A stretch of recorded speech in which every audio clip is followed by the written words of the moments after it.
What's up, everybody? Welcome back to another episode of the Fast Expand podcast, your go-to podcast source when it comes to Warcraft 3. RehcraM and we have found a worthy guest, a very hype guest, actually, to be shown on the show. And I'm very happy to introduce to you Endars, the Swedish legend.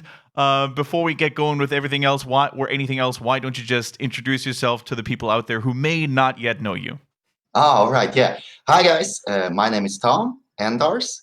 And I've been doing Warcraft for a very long time, and I'm doing some different types of esports related stuff for a very long time. But as of late, all my focus has been on Warcraft 3 and Team Sweden and what we are all doing. So with Soviet War Elite and those guys. And, right now, I'm just riding the wave. I'm just riding the Warcraft wave, having a good time. So that's what I'm up to, basically. As it should be. It's a big wave, and it's not really getting any smaller anytime soon. So it's a good wave to ride on, my friend. And RehcraM, my beloved co-host, man, how's it going? It's good to have you back. Great. And tell us, how has your couple of weeks been now since we had the last episode? Right now it's pretty quiet. I have finals for my study. I'm finishing my study in 8 days now. So that's what's taking up my time currently. Nice. So you're getting all the exams away or, out of place so you can play a little bit of Reforged when it comes out. Hopefully, yeah. It's actually not that far anymore if you think about it. I just looked at my calendar. And the 28th of January is roughly 2 weeks. 2 weeks and 2 days. It's pretty crazy if you think about it. They probably have a lot of things to do right about now. But I think it's getting there. Yeah. We could really start to see the hype, in Sweden. We in Team Sweden, we have been asked to do a couple of different, release events already, and I have read about it on different not Warcraft related websites and so forth. So you can really start to feel the hype for real now. Yeah, and Endars, you've been in the scene for a very long time. So when did your Warcraft 3 journey really start? And you mentioned in Sweden there's a lot of hype at the moment. So tell us more about when did you get into the scene and what is so special about Sweden in your opinion? All right, yeah. All right. I'll try to do a long story short here. You can go long too. We got really? A lot of time. No, I don't know about that. We're gonna fall asleep. Yeah. No, but I began. I think 2005. I started to get into esports for real, playing a lot, and for the longest time I was writing, news on different homepages. I was organizing tournaments and just being manager for teams and stuff, probably for a good 5 or 6, 7 years I did that.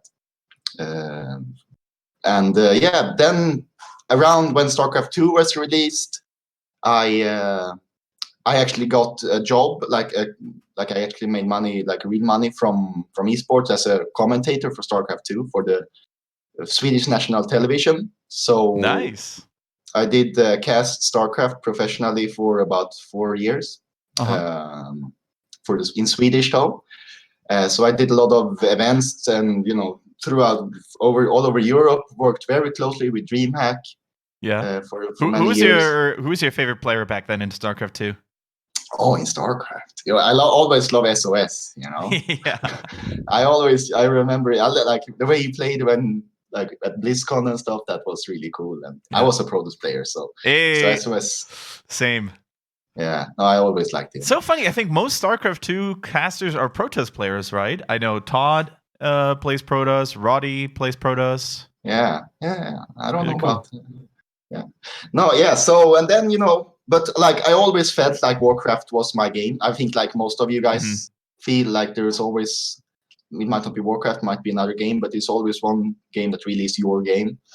And I was having a really good time with Warcraft, and I would have wanted to continue after 2010 when it kind of dropped off and StarCraft got released.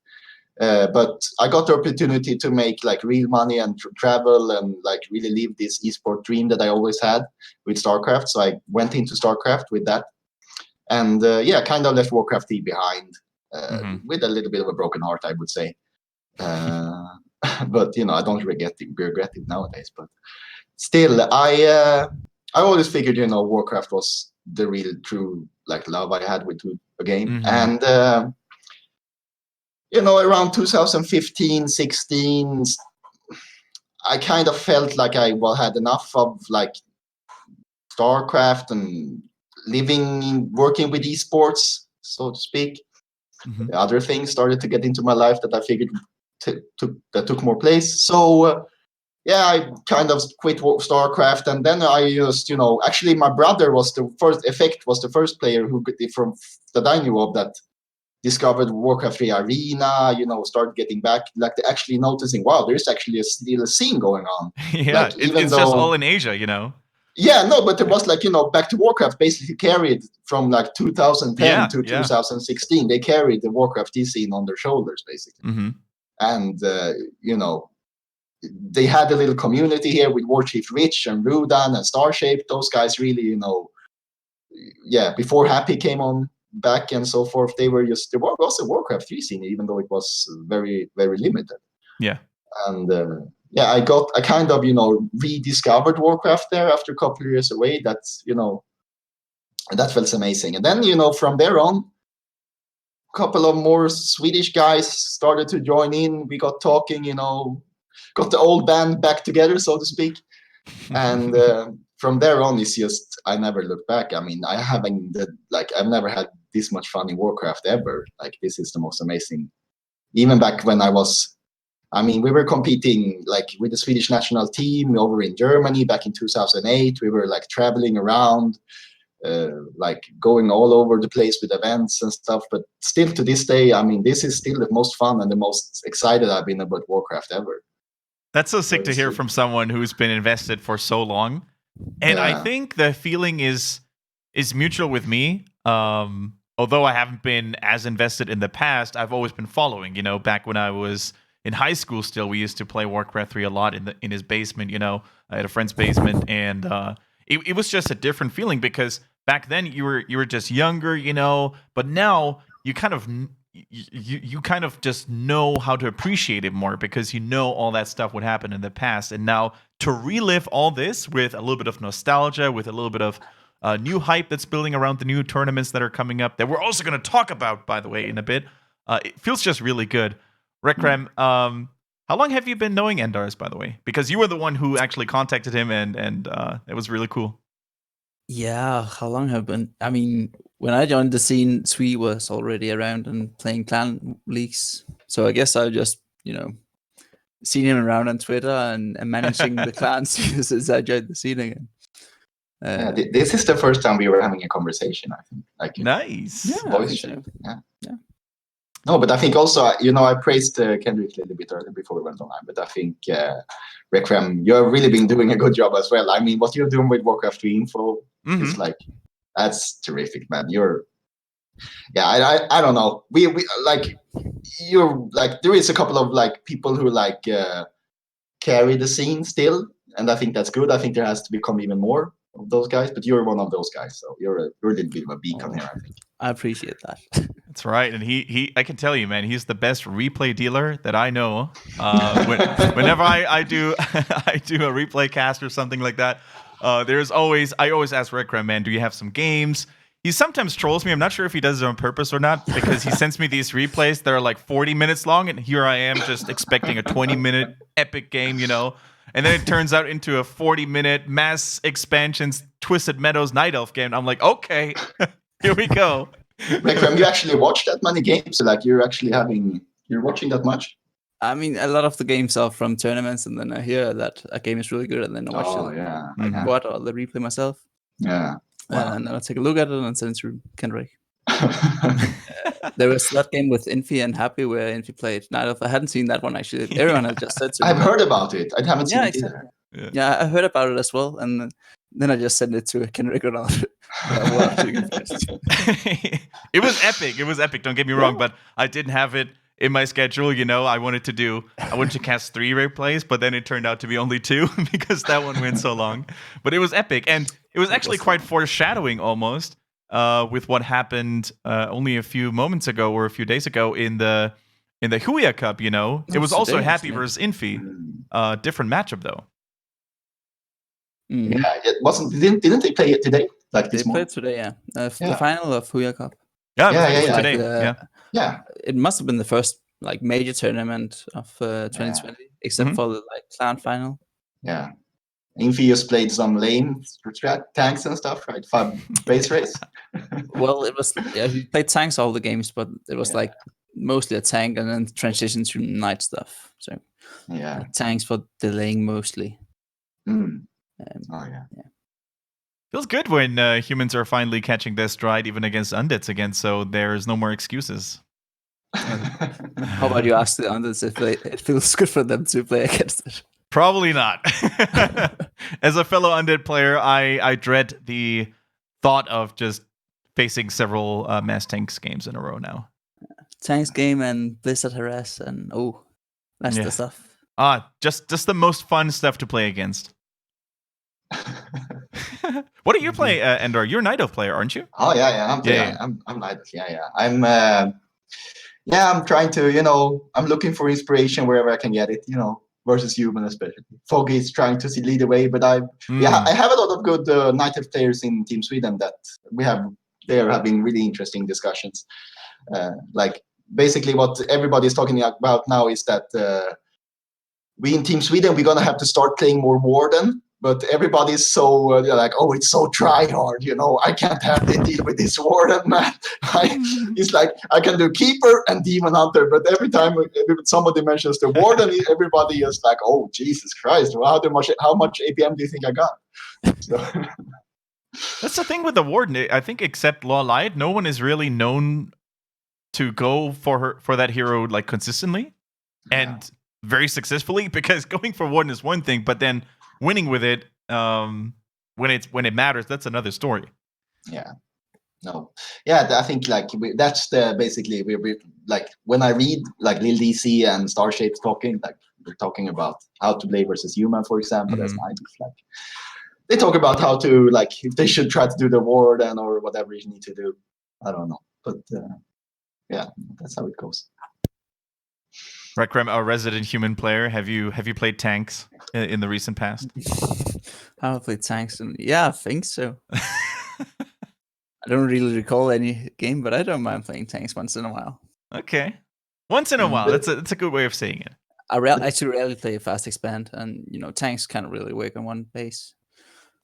But this like the way human players play tanks these days with like 1 or 2 tanks just for being annoying. That's like the TH type of thing. That's I think really a good way to use them. Mm-hmm. And still actually have an army to supply.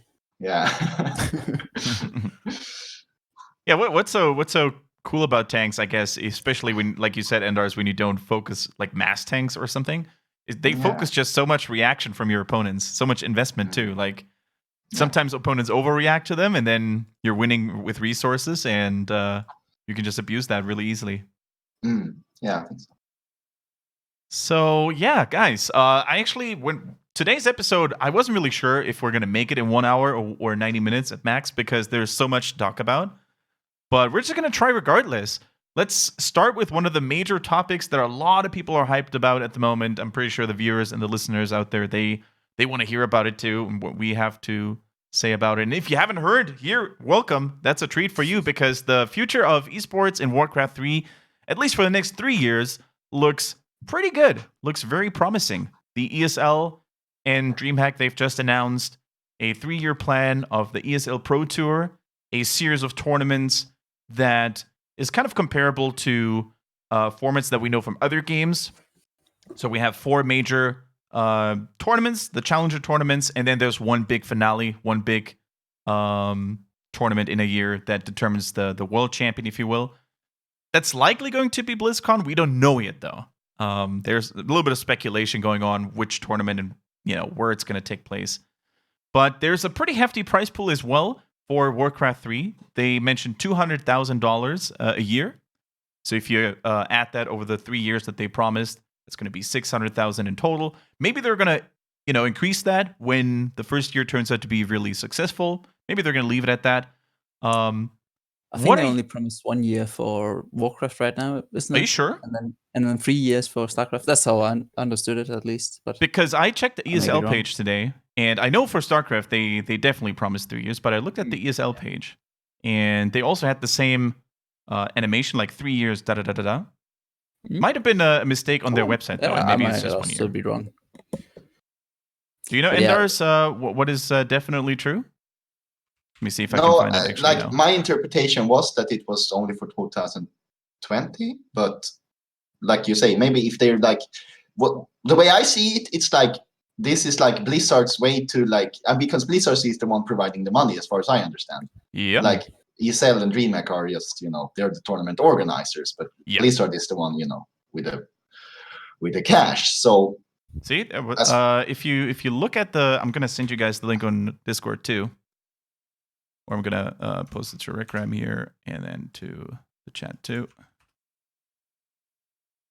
So I'm also going to try to show you guys out there what I'm talking about. So here on the website, when you scroll slightly underneath the Warcraft 3 logo, where it says 1 tour, 1 story, it says 1 championship every year. And then it says 3 years as well. But once again, maybe that's just the thing that they implied or implemented on the website for StarCraft 2, and they just by accident took it over to Warcraft 3 as well.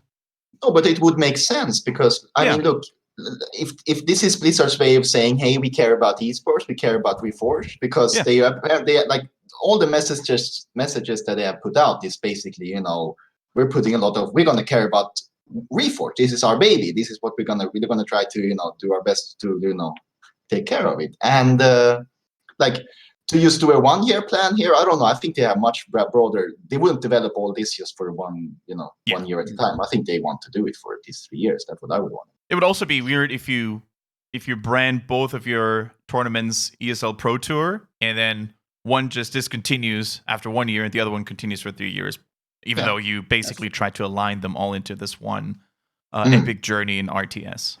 Yeah. I think that anyway, I don't know how to interpret it, but I think, as you say, there's a very high likelihood of them continuing. I just think they will, adjust the prize pool according to how popular the first season is. Yeah. So if it's super popular, then they might, go to like StarCraft-esque prize pool. This is actually, I had like one thought I had when I saw this, like of course it's super exciting. It's like really, really amazing what they've done. But I do have a little bit of a concern in terms of like, now basically what Blizzard has done, and they have basically given us the platform. Here you can compete. But I also hope that the guys who actually like Warcraft, that actually the people who play turn up to the events and sign up to the tournaments, because like for DreamHack and ESL, numbers matters. We actually, like, a lot of people enjoy maybe watching it or like talking about it, but when it comes down to actually playing it, like I hope, for example, like if they like make it the Anaheim event, or maybe it's not going to be Warcraft in Anaheim, but like in Stockholm or in DreamHack Jönköping, for example, here in Sweden, that the turnout is going to be good.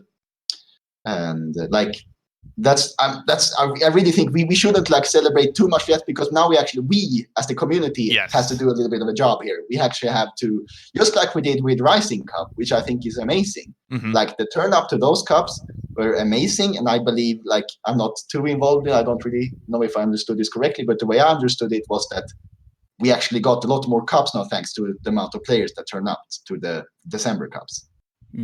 Like I really like what you're saying, Endars, man. It's something that RehcraM and I have been talking about on this show, and in general, almost all the time as well. It's one thing to have Blizzard and tournament organizers, it's one side. It's one thing to have those people investing money, investing resources into tournaments, but it's a completely different side for the community to show up. It's easy to just say we want this, we want that, but then it's also up to you to make sure that the investment is justified, that we have enough viewers, we have enough players, we have enough coverage on social media, we have enough hype around these events, And I really think this is the golden opportunity for the Warcraft 3 community to first of all, welcome new players with Reforged. Hopefully, we're going to have an influx there, and to basically, make people feel comfortable, to hype everything up, on social media, to share the crap out of this. And if both things work out, then I think we have many, many years to come for the game to still be around on esports.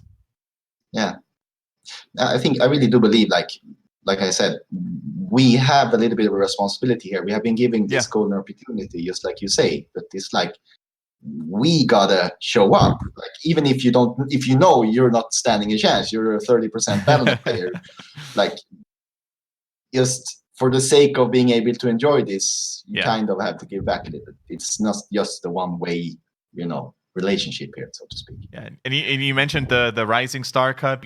I'm really glad that Back to Warcraft and AMD have launched this initiative, because it's kind of almost like them starting this popular cup and then really giving this optimism that players are interested, because it's kind of like a similar format for the challenger events, where almost everybody can sign up and then just try their best to make it to the big tournament.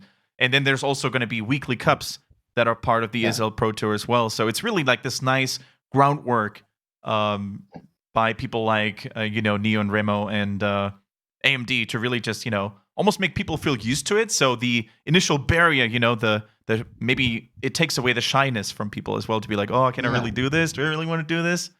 So I think it's just a really nice sync almost in time that we have these two things coming.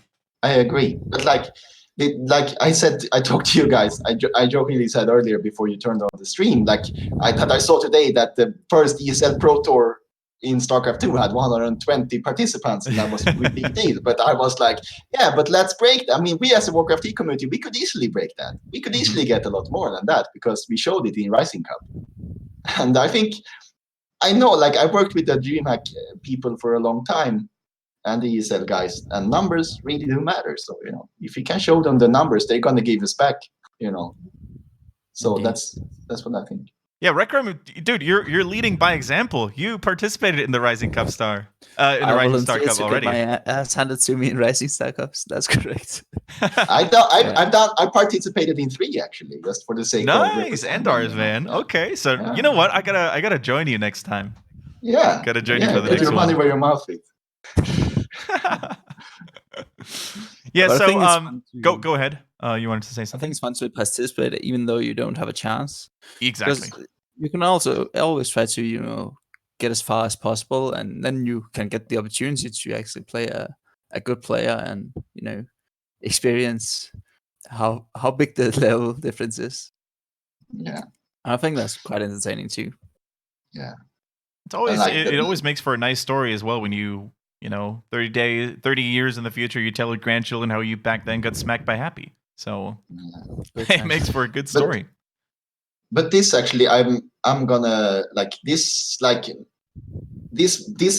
makes wave in a lot of ways, because actually, like, we in Team Sweden, we are in conversations with, like, trying to get some sponsorships and maybe like teams and stuff. We're looking at that opportunity right now, and like that I can say to the sponsors, like, hey, look at this cup, Rising Star Cup, for example. We had over 170 participants. Like, you're gonna want to take a look at this, absolutely, it's a good way for everybody. And even if you don't make it to the finals, or even if you don't win the whole thing, maybe you just beat a really good player, and because you played well or you were lucky, it doesn't matter. But maybe you have this one great moment that makes you kind of want more, and then you're gonna play more, you're gonna practice more, and you never knew you had it in you. So these things are just great opportunities for everybody, really. And I can't wait to see what we're going to have. For those of you, real quick, once again, that have never heard of this before, ESL Pro Tour, it's going to be the premier tournament series in the Western scene. I mean, the Asian scene will still have their own leagues and their own tournaments as well. So that's just, something else on top, which is also very great, of course. But it consists of 4 major Challenger Cups, 1 major World Championship, then to find out who's best. And there's going to be weekly cups as well, where people just can play for fun. They're not really, they're kind of a little separate, the cups, that is. So it's a really good mix, healthy mix. But this is kind of up, like you mentioned, like the Asians is gonna have their own thing. I'm not sure if I understood this, if there's been nothing announced. But how are the Chinese people gonna do that? Like the Chinese pros and Korean pros, what Yeah, are their Yeah. that's interesting. I mean, I guess they can participate in the Pro Tour as well, but they would have to play to Western conditions, maybe in terms of ping and service. Yeah, but the Chinese can't play on the official Battle.net service. Only the Yeah. Koreans, because like That's true. Warcraft, directly Warcraft is banned in China. They have to Really? play through NetEase, yeah. Wow. Okay. Yeah, maybe they're going to have their separate version of it or something that's tied to it. Because I can speak from my own past in Heroes of a Storm when I cast the HEC there, which was kind of like the Pro Tour that we have now. And I cast the Chinese League, and they would have their separate league, and they would have everything separate. But when it comes to the bigger tournaments, they would still be included. So I'm not sure if there's going to be separate rules that we don't know about yet. But as you said, RehcraM, Koreans could play, I guess, if they want to play on the Western service, I guess.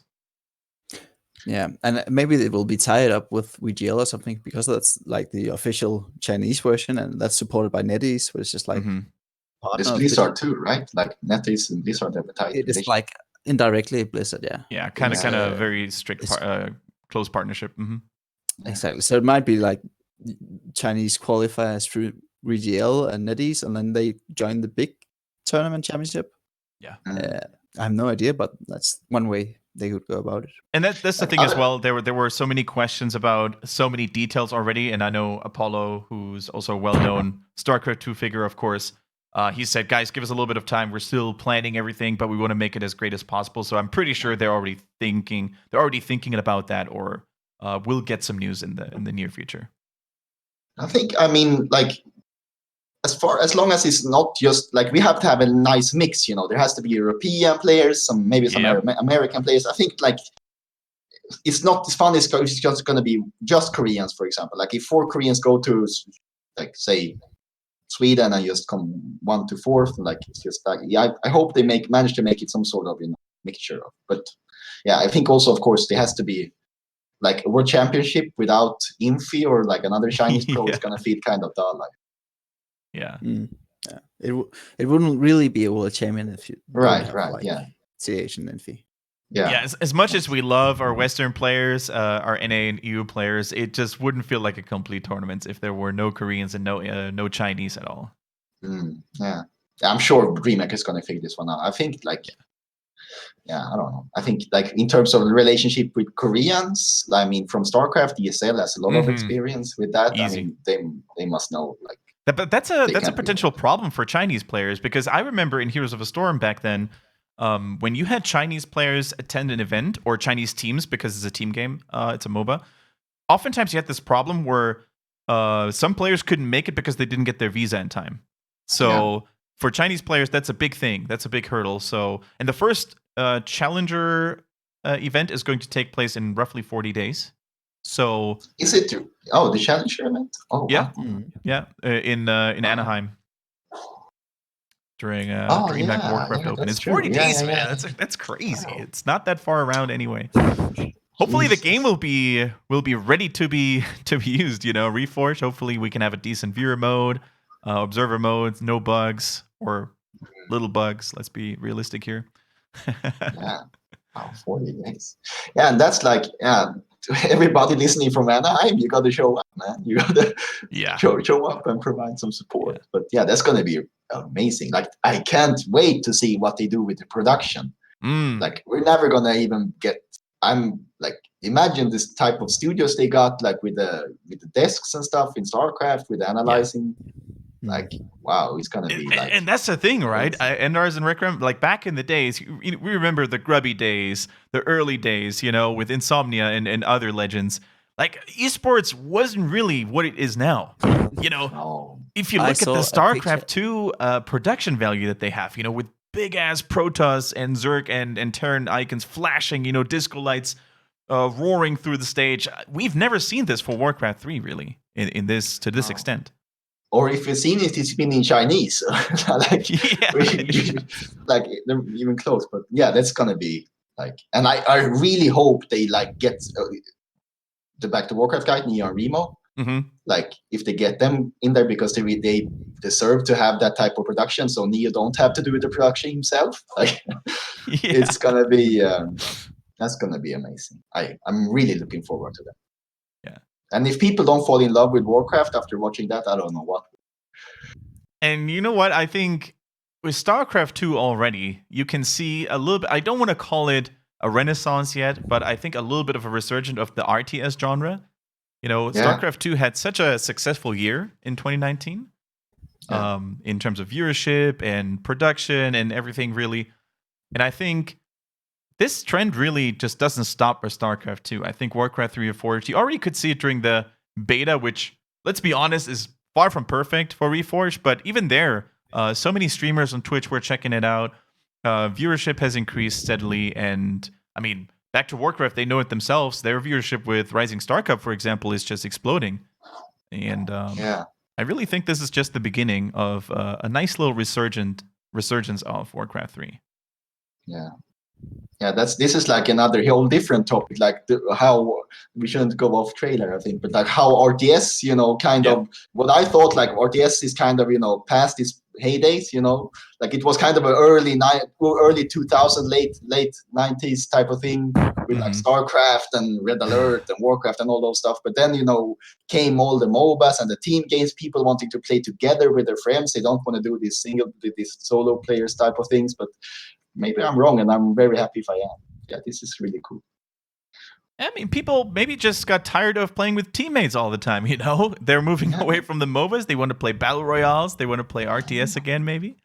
Definitely a trend towards single-player action again, right? I think the team play section of Warcraft works really well for an RTS. Like 2 and 2 is so fun to watch. Yeah. V3IL and, Todd had like a tag team tournament with 2 and 2. Yeah. That's so fun to watch. Yeah. That's a whole new aspect, man. And I really hope they're going to there's going to be 2v2 or 2 and 2 content in the future, because that used to be my personal favorite game mode. Back when I was kind of competing, when I was 16, 17, I was a 2v2 player. And that was basically my big passion. I think you're right. In StarCraft, that's not really a thing at all.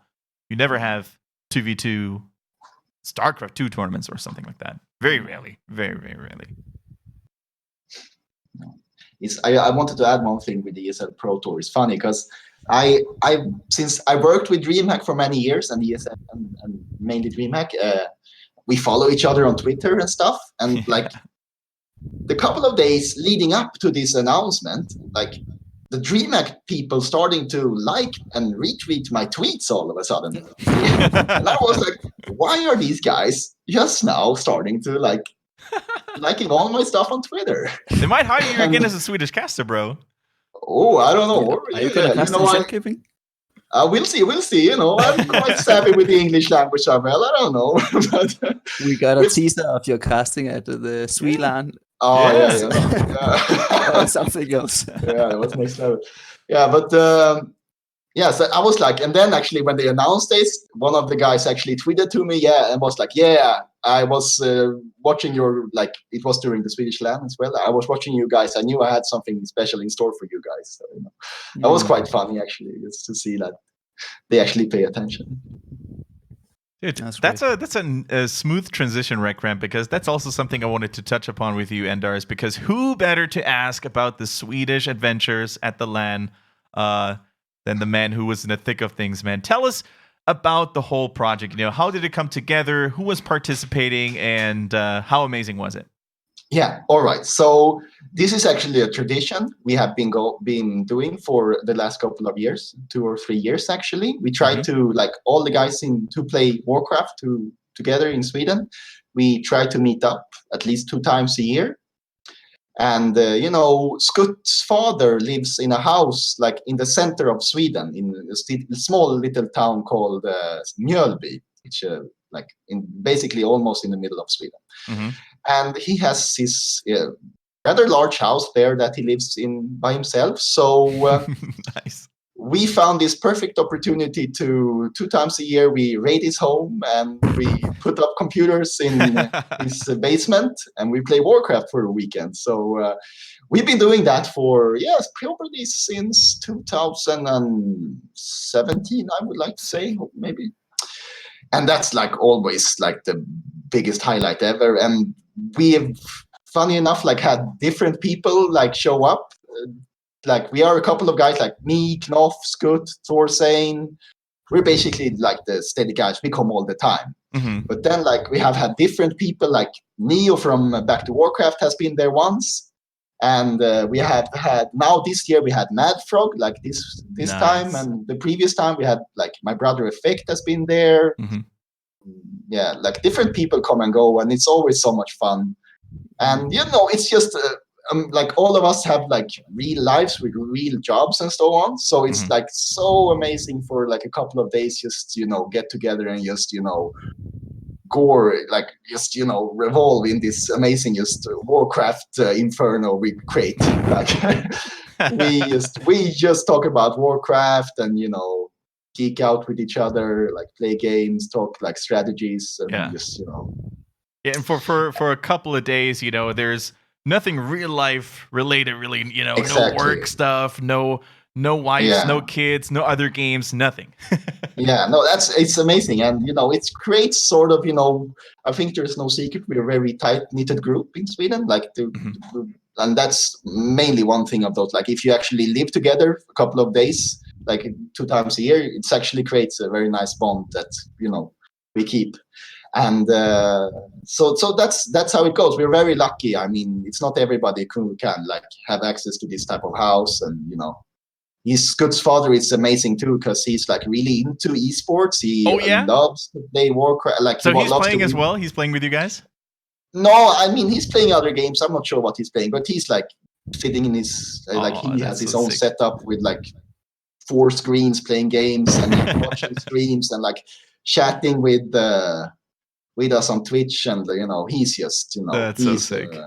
He's amazing. And this is like now, even when Warcraft is announced at DreamHack, we're gonna have another like reason to meet up. So we're gonna meet up there as well, and so forth. And, but yeah, those Mjölby lawns are amazing. And I mean, we invited Neo like 3 lands ago, like and we have actually talked to a little bit, maybe 1 or 2 other European players, maybe a French guy who used to have a beard, for example. Like you want to come over and have a little bit of a Warcraft weekend with us, if you're a nice guy, maybe you get invited, because it's basically we jokingly call ourselves like the Mecca of Warcraft for this weekend. Like when we're there, Mjölby, the small town in Sweden, becomes the Mecca of Warcraft for a weekend. And I think that's the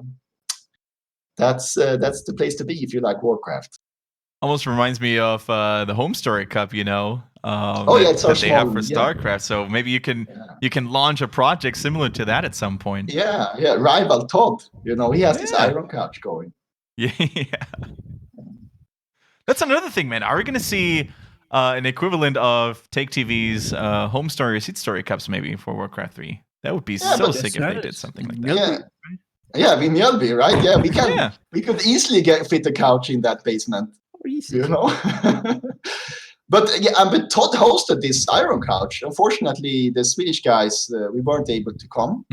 I think I feel kind of bad about it, because we had a dialogue with Todd about it before the event, but things didn't turn out like it. The logistics of it became a little bit too complicated for us to be able to go. But I mean, and that I felt like a sour taste in my mouth, because I felt like, first of all, I think a lot of the Swedish guys would have had a really good chance to perform well in the tournament, but also like if Warcraft is your hobby, and like for us, I think we should have gone to the Iron Couch, because it would have been amazing. And I'm crossing my fingers that it's going to happen again, because I don't think we're going to make the same mistake twice. I think like if it happens, the Swedish guys should really go. I think so. Maybe there is going to be an episode 2 or a round 2 next year, or this year. I hope so. Fingers crossed. Fingers crossed for sure. And now they know that you want to go, and that mistake. No, I really hope we can go. Like I really hope we can go, and especially now with the Reforge coming, and the possibility of maybe we'll be able to get some sponsoring for our players. That's gonna lock up, new avenues for us as well in terms of where we can travel. So that's another thing. Maybe an offline final for a clan league at some point. That could Oh be fun. yeah! Wow! Great. Yeah. Imagine Soviet War Elite versus Oceanus or UMAD offline. Or Dust for the Or Dust, the yeah, of revenge. course. Wow, Dust would be amazing. So sick. Yeah, So that would be- Endars, what's the mood or what's the hype level within the Swedish player base or the pro base, I should say, right now? Because with the Pro Tour, the ESL Pro Tour announced, there were some interesting tweets from former players, ex-players coming back now. RehcraM and I, we talked about this before the show started. We had people like X-Lord all of a sudden saying stuff like looking for team. And then we had Vortex saying, oh man, he's going to play Warcraft 3 again. So what's the level of sincerity that people have in Sweden to become maybe semi or real pro? Yeah, no, I think like the excitement level became very high. Obviously, we have just finished this LAN we got, so obviously we were all buzzing on Warcraft for because being around Warcraft player for that. But I mean, then when the release came, I mean, look, nobody lives everybody has jobs. It's hard to just go from zero to nothing, in terms of being a pro player. So everybody has obligations. But I mean, of course, I mean, for example, Knopf would love to be able to work less and play more, for example. And I know Madfrog, I think, tweeted something too, right? Yeah, Madfrog is if he could play more, he would also do that. And that would be Madfrog said that he would love to quit his job and stream full time if he could. Yeah, and we're working on trying to make some of that a reality. We'll see how it goes, but we're obviously that would be amazing. If we could go with that route. Other guys like Thorstein, for example, he just finished. He still he's doing his last part of his doctor's education, I think, right now.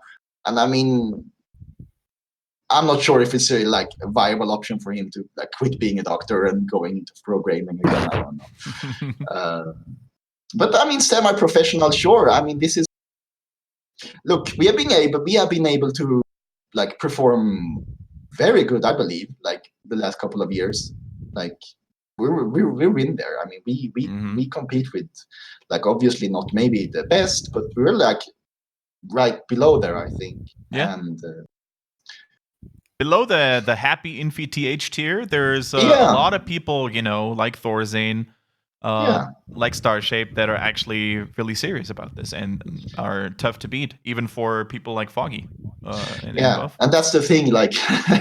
If it wasn't for Happy, I think the European scene would be quite it would be interesting because Foggy is not unbeatable. Hawk is not unbeatable. Cash definitely seems to have, I don't know, he's not unbeatable anymore either. And everybody could trade blows with each other in that, on that level. And I think we're there. So the ESL Pro Tour provides extra motivation. It provides the opportunity as well. And today, actually, my brother played his first competitive game in a couple of months as well. So, and he's if he's playing his best and if he's in shape, he can compete with the best as well. So, I don't know. I'm looking forward to DreamHack Summer. That's all I'm gonna say. It's gonna be an amazing thing for Swedish Warcraft. Playing in front of a hopefully big Swedish crowd on home turf and stuff. I hope that's gonna be a really amazing event for us. Yeah, just wait for DreamHack Summer and Jönköping. Are you guys gonna come, Rick? I haven't decided yet, but I could imagine I'll come. I'm gonna say 90% yes. Oh, really? That's not too bad. Yep. Wow. I think I'm about 90% as well. Wow. I think I can go that far. Yeah, that would be amazing. I mean, really cool if you guys came. We're gonna be there, so it's gonna be a lot of amazing things. And we're very disappointed if the Swede guys are. But and then there's this event in Holland in Rotterdam as well, and there have been, I don't know, rumors or whatever of some event in Germany. I don't know if it's obviously since ESL I is think one of the championships haven't been announced, but I think it will be like at the ESL headquarters or something like that. It must be, right? And that's Berlin or something, isn't it? And it kind of depends if Blizzard wants to make an appearance at Gamescom again. They skipped last year because they said, there's so much stuff going on, so much restructuring going on in the company that we won't be there. But if they want to be there in 2020, then it would be a good opportunity to maybe have a Warcraft tournament there. Where is Gamescom located? That's in Cologne. Oh, yeah, I've been there actually. Yeah, no, I've been there. Yeah, the ESL stream. No, I remember. No, that and then that's I can definitely see I've already I read conversations with Juan and those guys talking about driving there and stuff, getting together, and I could definitely imagine us Swedes doing something similar, just trying to get our asses over there. I mean, it would be amazing. I mean, then you have the Eastern European crew, strong Ukrainian and Russian community. I mean, it's in Warcraft 3 in particular, I think it's just amazing how many strong blobs in Europe you have. You have the Swedish guys, you have the German crew, you have the Eastern European crew. It's just going to be insane how more grown together these different parts of the scene will be now that there's a big tour, a big tournament tour. That ties them together. It's going to be so sick. Did you know that Thorzane was part of the ESL Pro Tour StarCraft 2 video? They have him right in the beginning. I think he mentioned something. He said, "Oh, look, I am their poster boy," or something. I think. they used him right at the beginning with In Control, where they had this interview, and it's a long sequence, and they show his face. It's really cool. I was like, damn, Thorzane is in both games. I think a rise of the West in the video, right? Where Thorzane was shown beating the Koreans. But there was no Warcraft vid. There was nothing concrete about Warcraft. For the Warcraft 3, they didn't have a hype video. They just had a video where they explained the format. And with Moon in the background winning WGL. Didn't say anything about it, but it's something. I'll take it. For sure. I guess it would be hard for them to find enough recent footage of people offline, because most of it has been in Asia and not that many Western players have been competing there. Would have been weird if they had shown Grubby or other old school footage. All right. So guys, once again, Pro Tour, very hyped. You, the community out there, you have the biggest responsibility almost, it feels like. It's one thing to cast it, it's one thing to organize it, but it's a different story to actually just tune in, support the hype on social media, make a lot of noise about that Pro Tour, about the Warcraft 3 games and the players. And like Endars and RehcraM said, man, the numbers, they matter. It's really important for investors, for sponsors, for Blizzard to continue this. So make our voices be heard, our Warcraft 3 voices be heard. I'm pretty sure it's going to be that way anyways, but it's good to remind. And we've been talking almost for 50 minutes, man. And RehcraM and I, we had this segment on the show where we look at viewer questions or listener questions. And RehcraM, you have actually prepared quite some interesting ones. So why don't you shoot the first question at us, my man? I'll shoot the first. Just a second. Okay.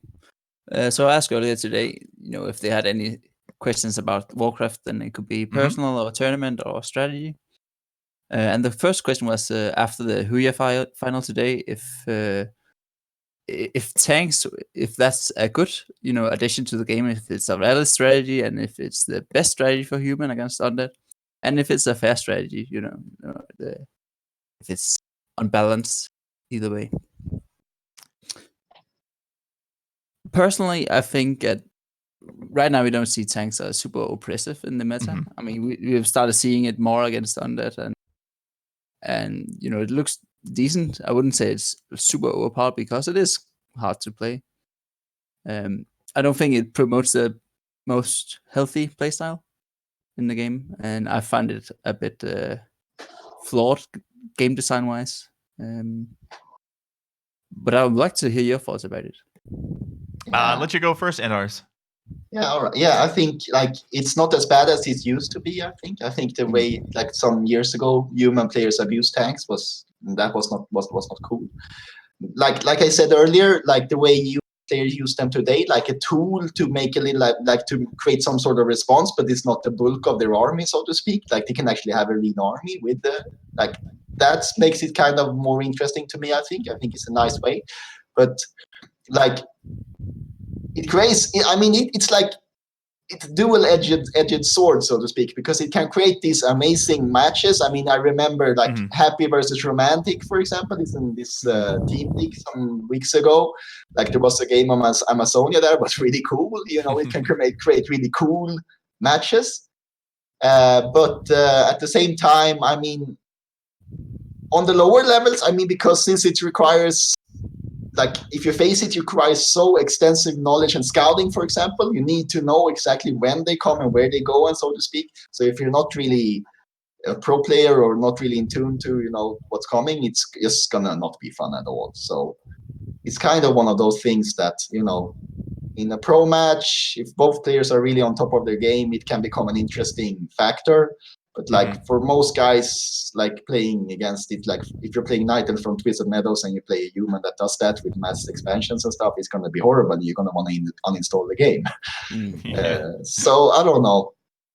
I also think there's a big difference between like pro games and people who have a solid understanding of the game, and then on low levels where you might just, you know, take an expansion for free because the opponent don't know how to fight against it, and then you just get overrun by tanks and you can't really fight it. That's the thing as well. Like if you're playing casually, not on a pro level, then it's going to be much more doable for you to counter that strategy, just because it means your opponent also isn't perfect, isn't mechanically flawless. And to build up on what Endars said about the tank abuse and whether it's fun for the players or the viewers, I think personally, as a viewer of professional Warcraft 3, I always find it fun to see something that's supposedly unfair or supposedly cheese, and then to see if the player that's defending against that can actually come up with a solution. I always find it fun. I remember when the Keeper meta was there with 1.30, I knew that the Night Elf player would always play Keeper, but I wanted to see the other player find a solution to it. You know, and when it worked, you know, when they did well against it, I was like, damn, that's cool. That was nice to watch. So it's always the same thing. And tanks have shortly been or have been reintroduced kind of recently. So let's see if it's actually going to be a fixed strategy, a long-lasting strategy, or maybe some players come up with something that counters them relatively quickly and they disappear again. But yeah, I think for overall, I think on pro level, tanks is issue. I mean, there's a reason you don't see tanks in every match. I mean, human players figured out, you know, it's not the best way to go. And it's super map dependent as well. And like against a strong player, it's not going to work on the pro level. But like if you're playing like say like casually 1-on-1 or even like random team, whatever, it can be a boring play style. Just like mass raiders with orc can be a boring playstyle if you're like towers or bat riders, wherever. There are lane potentials with almost every race. So, you know, lame is an element, you know, I don't know. But it's also like this, you know, Blizzard has promoted this for a long time, and it should be like this. All the races should have different tools. Like there should be different ways to play the Warcraft 3. That's one of the things that make it fun. And you should be able to play this lame stuff if you want to, like wherever. It's a tool you can use, you know. So I'm always against removing like things. I don't know. Yeah, just leave it in the game, and as long as it doesn't become a problem where everybody's doing it all the time, and really it ruins the pleasure of playing and viewing, that's when it becomes a problem. But if it's just used every once in a while against a certain race, I think it's a nice thing to have. And, you know, even if you don't like it, let's say as a fan, you don't like it, well, you know, you're watching in Twitch chat, you can unite with all the other haters, and you can be like, yeah, screw the humans, screw the tanks, and, you know, you're going to have your own fun in the pleasure, in the viewing experience, so. But, and like I said earlier, like, watching Happy versus Tank is going to be fun. It's going to be a fun game. It's not going to be an issue. Yeah, that's also a big, like you mentioned it in Endars, but like how tanks are used is very different, because you can use it like 2 tanks, send them, and, you know, create some breathing room for yourself to creep a bit and, you know, make a real army. And then you have utilized the tank's ability to, you know, take the focus away from the enemy for a minute or two. Yeah, you can even try some mind games and fake it, you know, and then force reactions of your opponent. I think that's a really cool way of seeing it from a tactical point of view. Yeah, and especially like most humans add their workshop anyways to most like, so it's an easy transition. True. You got another one for us? Another question? I got another one. I had a question about the current competitive map pool and what our thoughts on that is. If there should be changes or if we are content with the maps that are. Yeah, I think Duro didn't. I saw a post on Twitter, like a map pool overview stats type of thing recently. Mm-hmm. I don't know, wasn't it that? I Yeah, can link that in I the think chat. Duro posted something with a percentage. He did. But it's gonna be interesting. I don't know, like some of the maps has been in the pool for a long time. Like I don't know how much Twisted Meadows is played, but I see it pop up every now and then. I understand it's quite like people don't like it, although it's my all-time favorite map. I always joke and say, if I ever made a tattoo, I don't have one. If I ever made one, I would tattoo the mini map of Twisted Meadows on my. No way! I'm 100% serious. It's the truth, man. I would do it if I ever got a tattoo. In color or in black and white? Black and white, probably. I think that's. You should go color and have the greens in there and the blues and everything. But I mean, the creep camps, every spot you're gonna have some red dots, some orange dots in there. True. Yeah, it will be more true to that. But no, that's because I love Twisted Meadows. It's my favorite map. If I could like veto maps on the Battle.net, I would play it all the time. I would be satisfied. I don't need any, I don't need any variation. But I mean, but I understand, obviously, on the pro level, it's been in the map pool maybe too long. I understand, like, it's been outdated and it's too large and it's too, it doesn't lead to much fun games. And other than that, I'm not sure. I think, like, the rework they did on Stand a couple of, like, some years ago, like, made it quite all right. I think they made a good...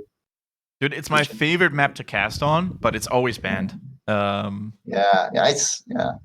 think my problem with both Twisted Meadows and Stand is that it's quite polarizing if you look at the stats. Yeah. Like human really like Stand and they really dislike Twisted Meadows. Yeah. And that's same for Undead, they dislike both the maps. Yeah. That's what I don't really like about them. There's such a big difference between how well you fare on the map. I don't know. Lost Refuge also is one of those polarizing maps, I think, because like the dual fountain that they have in that pool, like with the dragons, the ability you have to creep that over the Conceal Hill. Oh, Conceal. Yeah. Sorry. That's like one of those things that I also think like I remember like back when like Echo Isle had fountains, for example. Like dark days. Yeah, and like everybody was raving about that and how imbalanced it was and so forth, and they got rid of it, and now Echo Isle, I like that there's one map that has it as a unique thing about it. Yeah, maybe. I don't know. I think.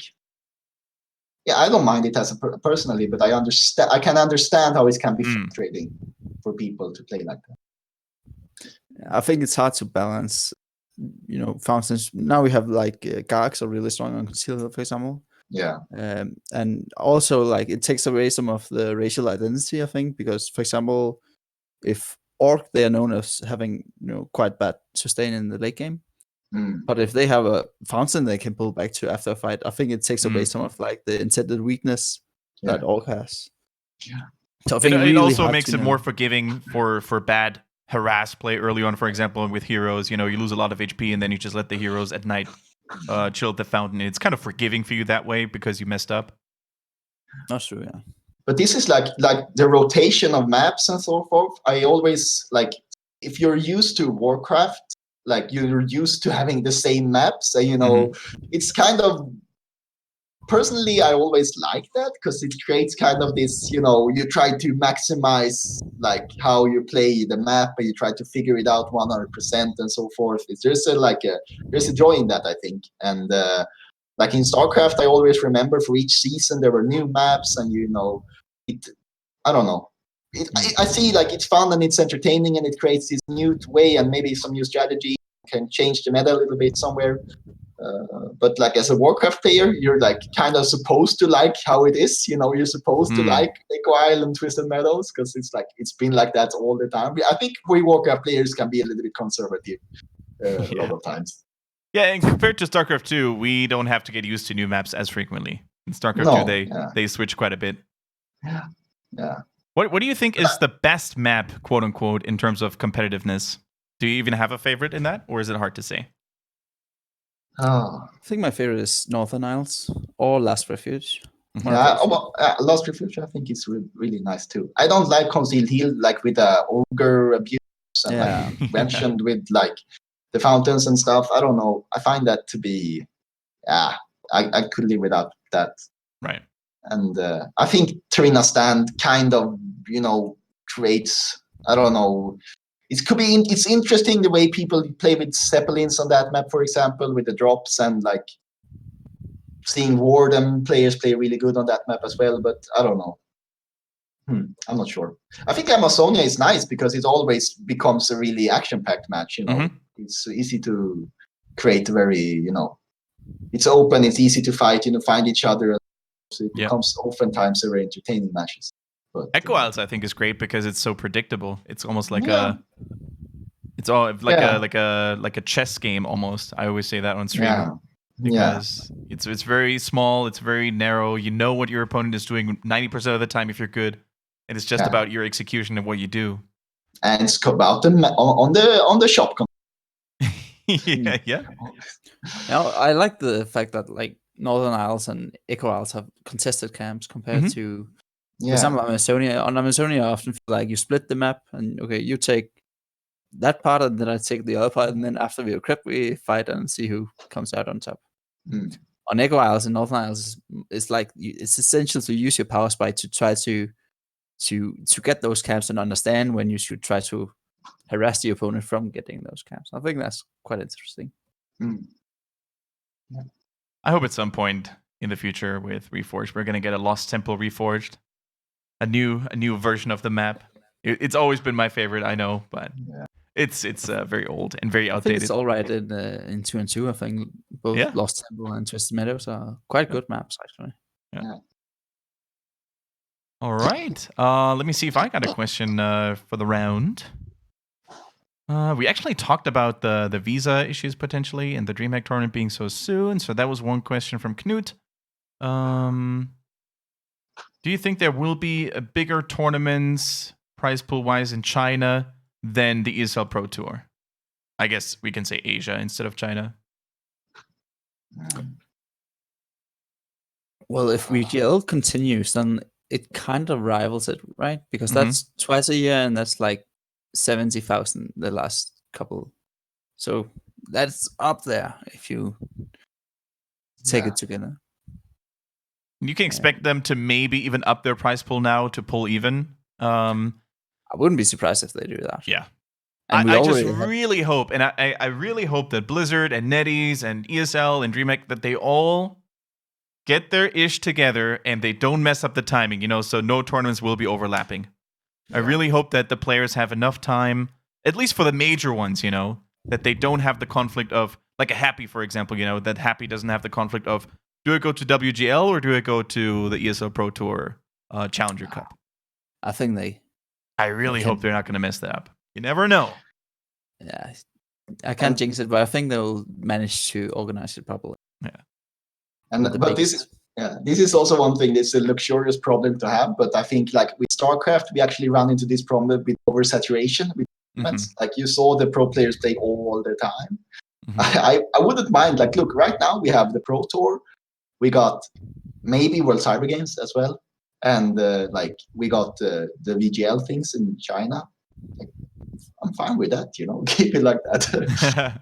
And ours, maybe at some point, if there should be, or if there were to be a conflict of schedule, then you might see other players, take that chance. Let's say Moon or Happy can make it to a certain tournament. That's going to be the chance for the tier 2 players to step it up, and take a title.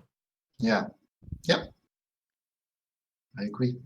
Yeah, in terms of prize pool, I don't know. I think China is going to step it up for sure because I think China has a lot of pride in this, being a a big Warcraft 3 nation, and maybe they're going to try to match the prize pool of the Western tournaments, but not sure if it's going to be that much of a difference. They already had that new tournament, the East Asian things like E-Master Asian or something like that, where they had the qualifiers, and that's like a $70,000 tournament, and that's popped out of nowhere, which is not VGL or not VCG. So.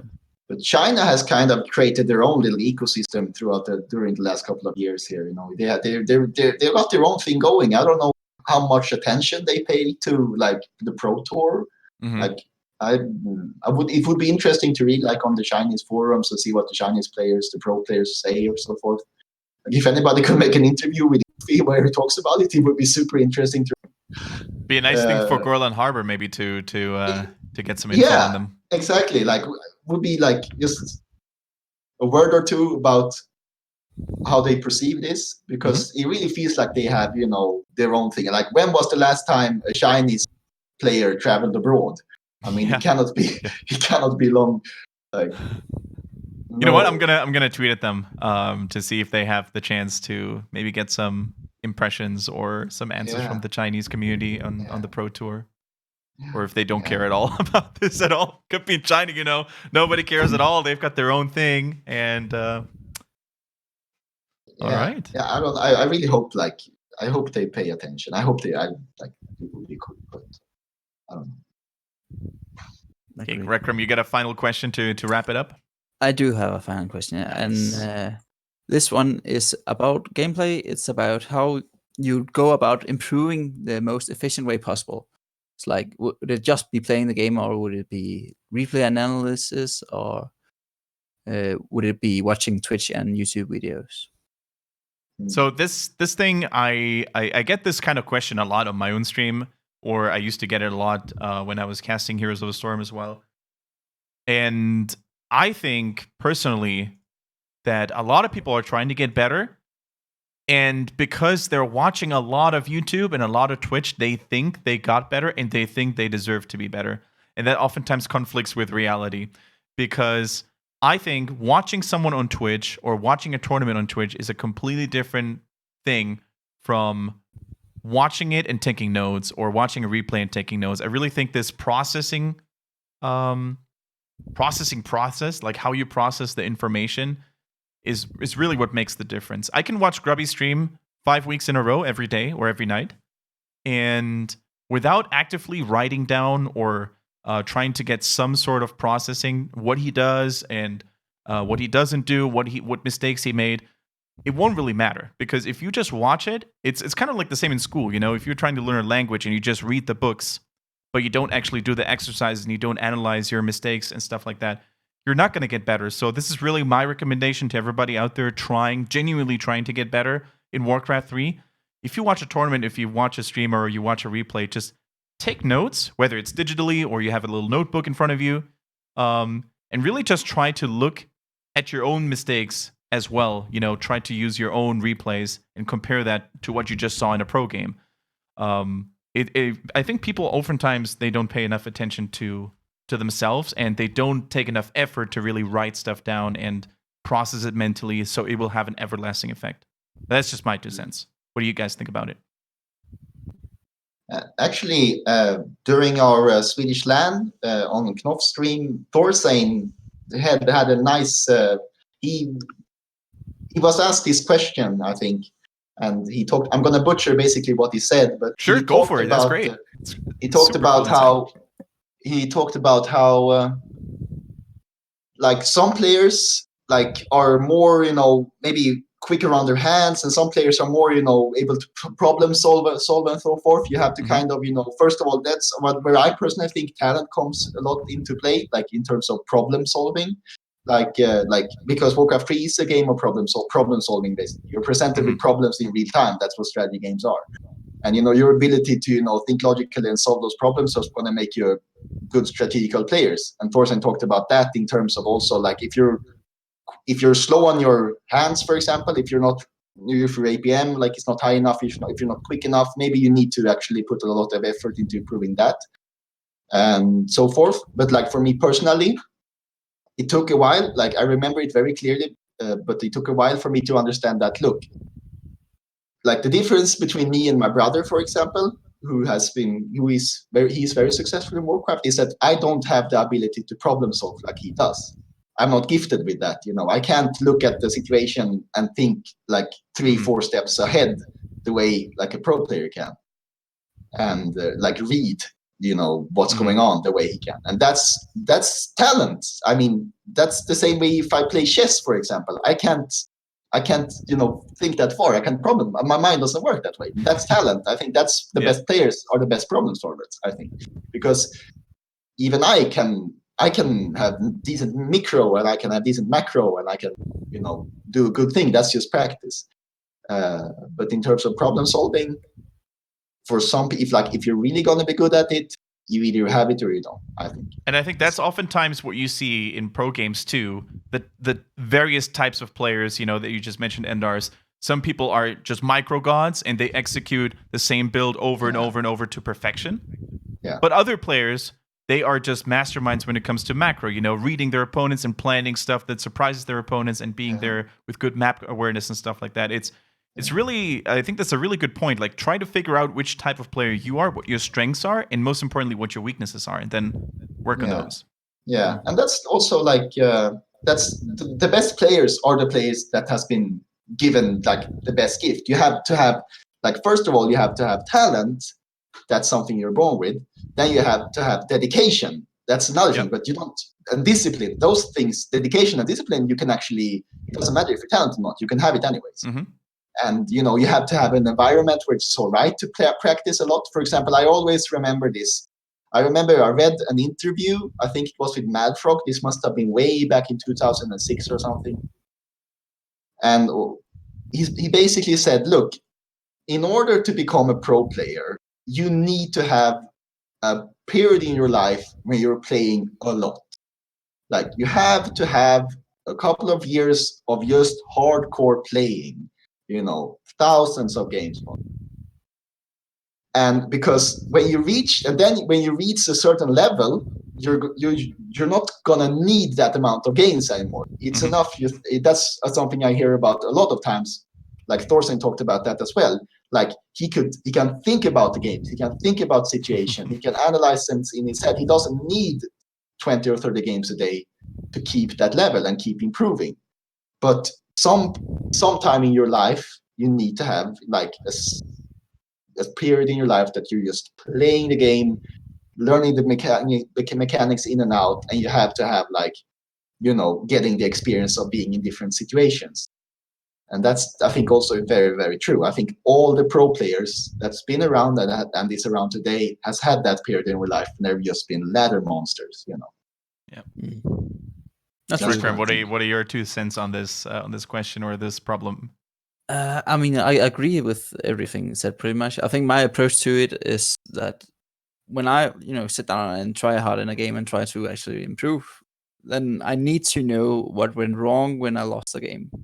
And sometimes I know that immediately after the game or even during the game that, I messed up a timing or I didn't TB where I should have, or went for a wrong strategy or something like that. And sometimes then I don't know what I did wrong exactly. Then I have to watch the replay again and see if I can figure it out from that, or I have to watch a pro replay and see what they do against the strategy that I lost to. So I think every time I lose, when I try to improve, then I need to pinpoint the biggest mistake I made and then keep that in mind next time I play. Yeah. And I think something that's also important, sorry Endars, is don't be afraid. That's when it comes to learning everything or getting better at anything, really, don't be afraid to make mistakes and don't get discouraged from losing or failing, because that is probably one of the biggest issues, ladder anxiety. We've all been there, you're afraid to lose your points, you're afraid to lose your levels, you're afraid to lose the game in general. And that's really something that is easily tackable. And there's good articles about that too, if you want to look that up, ladder anxiety. There's some good stuff online, and really you can only learn from failures, and you can sometimes the true challenge is not to win a game, it's to fail and then get back at it and that goes for, you know, real life sports, that goes for learning languages, but that also in particular, of course, goes for video games if you want to get better. So, you know, I don't want to know. Just imagine how many games in their career pro gamers lost. You know, they always got back up and they always came back stronger. Yeah, I don't want to ramble on about this because I know I talked a lot about this, but I made an observation when we were in LAN, and this was the first time I met Mad Frog, and you know I could go on with about Mad Frog about he was my idol back in the days, but I like Mad Frog today. Like he is not as like successful as he was back in the days, but I can see when I watch him, when I'm around him, I understand why he became esports player of the year back in 2004 and why he was regarded as the best player. Because the way this guy like approaches the game is it's so different to anybody else that I've been around and I've seen. It's just, you know, he couldn't care less if he loses or wins. He's just interested in like solving problems in the game, solving situations, dealing like, you know, trying to figure out this. The Warcraft is basically a game of numbers. It's my understanding of the way he sees it. Like he makes gargoyles not because I don't know if he just really. I don't think he really just enjoys playing gargs. I think he in his mind figures this is the best way to play the game. You know, this is giving me the best opportunity to win the match, basically, and all that. And he just has this. I'm trying to put it into words, but he has this mentality when it comes to playing that I haven't seen before that much. It's just pure, you know, looking at the game in terms of just optimizing his chances to win somehow. Like Knopf, for example, is an amazing player, but he's playing like, I'm gonna go Farseer this game. Oh, I'm gonna go Blade Magic this game. Oh, you know, and that's amazing. But like Mad Frog, I think I recognize that in Happy as well. I think for some players, I also see when they play netties and they lose a game like against a really good player, they are like, I really want to queue into him again so I can try to beat him again. And for myself, when I play, I often exactly, dude. You don't want to. You're like, okay, please, no more game against that guy. I want to face a different one. Easy game now. But you know, the people who really want to improve and you know has the esport gene in them, it feels like they want to, you know, get the challenge and overcome the challenge. Yeah, that's true. And also like Thorstein, the way like Thorstein sat next to Starshaped in the LAN, for example, and Starshaped lost versus Side. And then Thorsten is like turning over to Starshaped, like, okay, Oscar is his name.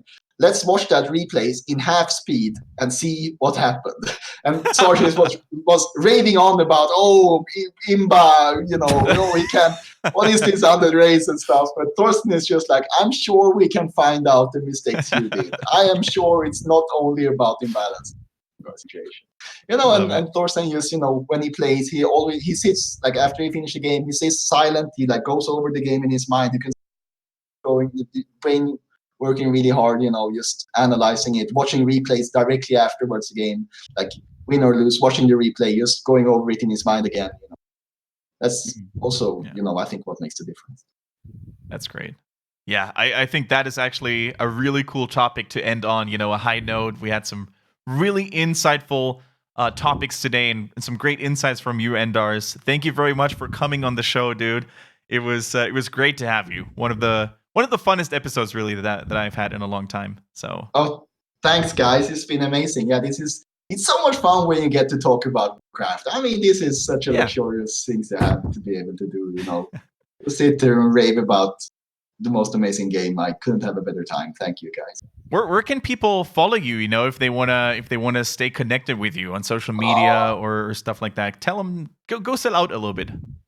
All right, yeah. No, I'm actually my Twitter. I'm trying to be active. They can see it right now, but for the listeners, you may want to say it. Oh yeah, I think Endars is the best way to go. Where I connect with me, you know, I'm on Twitter with Endars. That's ENDRSS. Correct. Endars with one S was taken, so you know, gotta improvise. So Endars, that's where I post most of my Warcraft content, like only Warcraft content. I try to keep it at that. And that's I think I'd love to get in touch with people over there. You know, I try to follow as many Warcraft people as I can there as well. I love it. So yeah, and also, you know, keep an eye out on Team Sweden. Yep. We are, we just finished third on the Warcraft Info League. We're hungry for revenge. We were so close to get to the finals last time.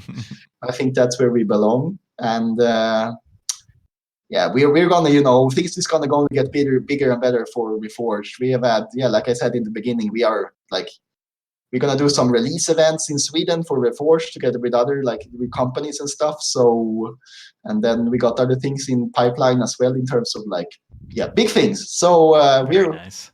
We are hyped, huh? What a tease! Yeah, that's the way I want to do it. Yeah. So great. That's we're things are good. Things are good for Swedish Warcraft right now. All right, RehcraM, what are you going to be up to over the next couple of days/weeks? Oh, what am I going to be up to? That's a fantastic question. I have no idea myself. I will, what am I going to do? Rolling out some more tanks games, probably. I'll be taking everyone on ladder. Yeah, I think that's what I'm going to do. That's what I'll be doing. Yeah, and guys, of course, if you want to support the show, spread the word. It's always nice to have additional viewers and listeners in here. And perhaps we can make this podcast grow and flourish quite a bit. Of course, with Reforged, we're going to have a lot of cool things in store. And yeah, thank you guys so much for watching and listening. It's great to have your questions as well. We're going to do this Q&A, community Q&A, probably every episode now, simply because it's such a nice catalyst for nice topics and nice responses. So keep your questions coming, whether you tweet them at me or RehcraM. Both of us are totally happy to have your feedback. Until then, guys, feel free to follow, subscribe on whatever platform you're listening /viewing this, and we'll see you again in 2 weeks for more Fast Expand podcast action. Thank you guys so much for your support.